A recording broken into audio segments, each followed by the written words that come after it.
एक ऐसा railway station जो शाम के समय बंद हो जाता है।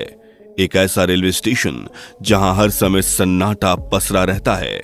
एक ऐसा रेलवे स्टेशन जहां कोई भी रेलवे कर्मचारी काम नहीं करना चाहता है। एक ऐसा रेलवे स्टेशन जहां परिंदा भी पर मारने से डरता है। आखिर ऐसा क्या है इस रेलवे स्टेशन में जहां इतना खौफ और इतनी दहशत है? आखिर क्यों इस रेलवे स्टेशन पर ट्रेन रुकना नहीं चाहती और क्यों कोई भी शख्स ना तो इस स्टेशन पर उतरना चाहता है और ना ही यहां ट्रेन के इंतजार में बैठता है? दोस्तों, हम जानते हैं इन रहस्यमयी सवालों का जवाब जानने के लिए आप बेताब हो रहे होंगे। तो हम भी आज आपके सामने इन सवालों के अलावा इस स्टेशन के हर राज को बेपर्दा करेंगे।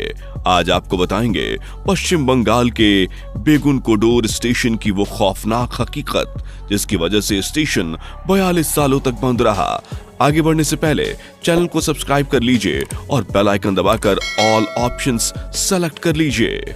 भारत में एक नहीं बल्कि कई ऐसे रेलवे स्टेशंस हैं जो आज तक किसी न किसी वजह से रहस्य बने हुए हैं। ऐसा ही एक रेलवे स्टेशन पश्चिम बंगाल के पुरुलिया जिले में है जिसका नाम बेगुनकोडोर रेलवे स्टेशन है। ऐसा नहीं है कि इस रेलवे स्टेशन पर कोई रेलवे कर्मचारी काम नहीं करता था। काम तो करता ही था, लेकिन यहाँ काम करते हुए उसके पसीने छूटते थे। कर्मचारी को हर समय एक अनजाना डर सताता रहता था। हालत ये हो गई थी कि रेलवे कर्मचारी अब यहाँ किसी भी कीमत पर काम नहीं करना चाहते थे। कई कर्मचारी तो यहाँ से भाग गए थे। उनका कहना था कि उनकी अगर यहाँ पोस्टिंग हुई या उन्हें यहाँ काम करना पड़ेगा तो वो अपनी नौकरी छोड़ देंगे। थक हार कर रेलवे को इस स्टेशन को बंद करना पड़ा। आखिरकार कर्मचारी यहाँ काम करने से क्यों डरते थे और क्यों ट्रेन का ड्राइवर स्टेशन पर आने से पहले ही ट्रेन की स्पीड बढ़ा देता था? असल में Begunkodor railway station Purulia district से 50 किलोमीटर की दूरी पर था, जहां एक गांव था बेगुनकोडोर और इसी गांव का रेलवे स्टेशन था बेगुनकोडोर। और ये रेलवे स्टेशन कोई ऐसा वैसा नहीं बल्कि एक भूतिया रेलवे स्टेशन था जिसके खौफ ने गांव वालों का इस स्टेशन पर आना जाना बंद करा दिया था। आपको जानकर हैरानी होगी कि इस रेलवे स्टेशन का नाम भारत के 10 भूतिया रेलवे स्टेशंस की लिस्ट में शामिल है। ये रेलवे स्टेशन साल 1960 में खुला था। स्टेशन के खुलने के बाद कुछ सालों तक यहाँ सब कुछ ठीक रहा। गांव के लोग काफी खुश थे कि रेलवे स्टेशन की वजह से उन्हें काफी सुविधाएं हो गईं, लेकिन बाद में यहाँ अजीबोगरीब घटनाएं घटने लगी। असल में साल 1967 में यहाँ कुछ ऐसा हुआ जिसने इस स्टेशन का स्वरूप ही बदल दिया। उस समय इस स्टेशन पर एक स्टेशन मास्टर काम करता था जिसका नाम मोहन था। एक दिन मोहन रोजाना की तरह अपना काम कर रहा था कि उसने वहां पर एक लड़की को ट्रेन के साथ साथ दौड़ते हुए देखा। मोहन ने लड़की पर ज्यादा ध्यान नहीं दिया और उसने अपना काम करना जारी रखा, लेकिन अगले दिन फिर उसी लड़की को तेजी से ट्रेन के साथ साथ भागते हुए देखा। अब की बार मोहन थोड़ा चौंक गया क्योंकि ये लड़की भागते हुए ट्रेन से काफी आगे निकल गई। इतना ही नहीं, ट्रेन में बैठे यात्री का भी कहना था कि अक्सर एक लड़की ट्रेन के साथ साथ दौड़ती नजर आती है। सिर्फ यही नहीं, लोगों का यह भी कहना था कि कभी कभी तो वो तेज दौड़कर ट्रेन से आगे निकल जाती है। वहीं कई बार उसे ट्रेन के आगे पटरियों पर भी नाचते हुए देखा गया था। लड़की स्टेशन के अलावा और कहीं दिखाई नहीं देती थी। वो स्टेशन की पटरियों पर खड़े होकर अक्सर नाचती भी थी। अगले दिन रेलवे कर्मचारी ने लोगों को इसके बारे में बताया, लेकिन उन्होंने उसकी बातों को अनदेखा कर दिया। लेकिन इस घटना के बाद रेलवे मास्टर की अब यहाँ काम करने की हिम्मत नहीं थी और वो अपने परिवार के साथ गांव चले गए। गांव जाते ही स्टेशन मास्टर की मौत हो गई और गांव में अफवाह फैल गई कि स्टेशन मास्टर की मौत उसी लड़की की वजह से हुई है जिसके बारे में उन्होंने गांव वालों को बताया था। स्टेशन मास्टर की मौत के बाद यहाँ दूसरे स्टाफ को अपॉइंट किया गया, लेकिन दूसरे स्टेशन मास्टर ने भी वही सब कुछ देखा जो मोहन ने देखा था। स्टेशन मास्टर ने साफ कह दिया कि वो यहाँ काम नहीं करना चाहता क्योंकि ये रेलवे स्टेशन भूतिया है। जिसके बाद तीसरी बार यहाँ स्टाफ की नियुक्ति की गई और यही सब कुछ तीसरी बार भी देखा गया। अब तो स्टेशन पर दिखाई देने वाली लड़की का खौफ इतना बढ़ गया था कि गांव वाले स्टेशन पर आने से घबराते थे। वे आने जाने के लिए किसी और साधन की तलाश करने लगे। उन्हें गांव से 40 किलोमीटर का सफर तय करके दूसरे स्टेशन पर जाना मंजूर था, लेकिन स्टेशन पर आकर ट्रेन में चढ़ने से डरते थे। चारों तरफ लोग इस स्टेशन को भूतिया रेलवे स्टेशन कहने लगे थे। ये बात कोलकाता तक पहुंच गई थी। उस समय के डिप्टी सीएम सुधीर महतो का साफ तौर पर यही कहना था कि रेलवे स्टेशन भूतिया है और यहाँ कोई भूत प्रेत का साया है, क्योंकि वो भी इसी इलाके से बिलोंग करते थे। अब हालत ये थी कि ना तो स्टेशन पर कोई यात्री ट्रेन पकड़ने के लिए आता था और ना ही कोई रेलवे कर्मचारी यहाँ पर काम करना चाहता था। ऐसे में प्रशासन भी काफी ज्यादा परेशान था, क्योंकि छोटे से बड़ा हर इंसान ये जान चुका था कि ये रेलवे स्टेशन भूतिया है। बड़े से बड़ा अधिकारी भी इस बात को मानने लगा था कि यहाँ वाकई में कोई भूत है। जाहिर सी बात थी कि ऐसे हालात में कौन यहाँ काम करना चाहेगा। सभी ने यहाँ काम करने से मना कर दिया। कोई भी यहाँ अपनी पोस्टिंग कराने से डरने लगा। अब बिना स्टेशन मास्टर और सिग्नल मैन के स्टेशन चालू रखना रेलवे के लिए संभव नहीं था। मजबूरन इस स्टेशन को 1968 में बंद करना पड़ा और रेलवे के रिकॉर्ड में इस स्टेशन को भूतिया करार दे दिया गया।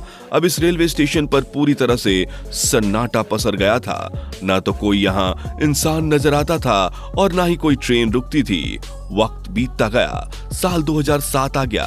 स्टेशन पूरे देश में भूतिया स्टेशन के नाम से मशहूर हो गया था। लोग इस स्टेशन के बारे में अलग अलग तरह की कहानी बताने लगे थे।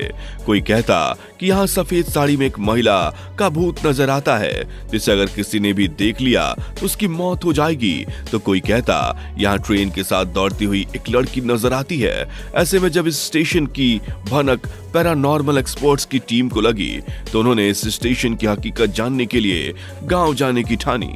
पैरानॉर्मल एक्सपर्ट्स अपनी टीम के साथ इस गांव में पहुंचे और गांव वालों से मिले तो गांव वालों ने स्टेशन के बारे में और लड़की के बारे में उन्हें काफी कुछ बताया। गांव वालों ने बताया कि कई साल पहले यहाँ पर एक लड़की की ट्रेन से कटकर मौत हो गई थी और उसी लड़की का भूत स्टेशन पर रहता है। लोगों ने बताया कि सूरज ढलने के बाद जब कोई भी ट्रेन यहाँ से गुजरती थी तो महिला का भूत ट्रेन के साथ साथ दौड़ने लगता था। लेकिन पैरानॉर्मल एक्सपर्ट्स ने जब यहाँ आत्मा को सर्च किया तो उन्हें यहाँ कुछ भी नहीं मिला। लेकिन हाँ, उन्हें एक बात तो पता चल गई थी कि यहाँ सन्नाटे की आड़ में जुर्म की वारदातें भी बढ़ने लगी थी। शहर में रहने वाले कई लोग यहाँ एडवेंचर के लिए आते थे, मगर उनके डर का फायदा उठाकर उनके साथ लूटपाट जैसी घटनाओं को अंजाम दिया जाता था। इसका खुलासा तब हुआ जब ये पैरानॉर्मल एक्सपर्ट्स इस स्टेशन पर रात गुजार रहे थे। करीब 2 बजे के आसपास उन्हें झाड़ियों के पीछे अजीबोगरीब आवाज सुनाई दी। जब इन लोगों ने रोशनी करके छानबीन की तो देखा कि कुछ लोग झाड़ी के पीछे खड़े होकर उन्हें डराने के लिए आवाजें निकाल रहे हैं। उन्होंने उन लोगों को पकड़ने की कोशिश की, मगर वो नाकाम रहे। इसके बाद उन लोगों ने यही अंदाजा लगाया कि लंबे समय से इस जगह पर लोग दूसरों को डराकर जुर्म को अंजाम दे रहे हैं। वहीं 2 साल बाद यानी 2009 में लगभग 42 साल बाद जब बंगाल में ममता बनर्जी रेल मंत्री बनी तो गांव के लोगों ने स्टेशन को खुलवाने की मांग की, क्योंकि गांव वालों को ट्रेन पकड़ने के लिए 30 से 40 किलोमीटर तक जाना पड़ता था और अब इस घटना को कई साल बीत चुके थे। ममता बनर्जी भी इस भूतिया स्टेशन के बारे में कई कहानियां सुन चुकी थी, इसलिए उन्होंने सबसे पहले यहाँ अच्छी तरह से छानबीन करवाई और कई वैज्ञानिकों की मदद भी ली और आखिरकार 9 सितंबर 2009 को इस स्टेशन को दोबारा खोल दिया गया। 9 सितंबर 2009 में यहाँ सबसे पहले रांची हटिया एक्सप्रेस की शुरुआत हुई, जिससे लोगों के मन में काफी हद तक डर कम हुआ।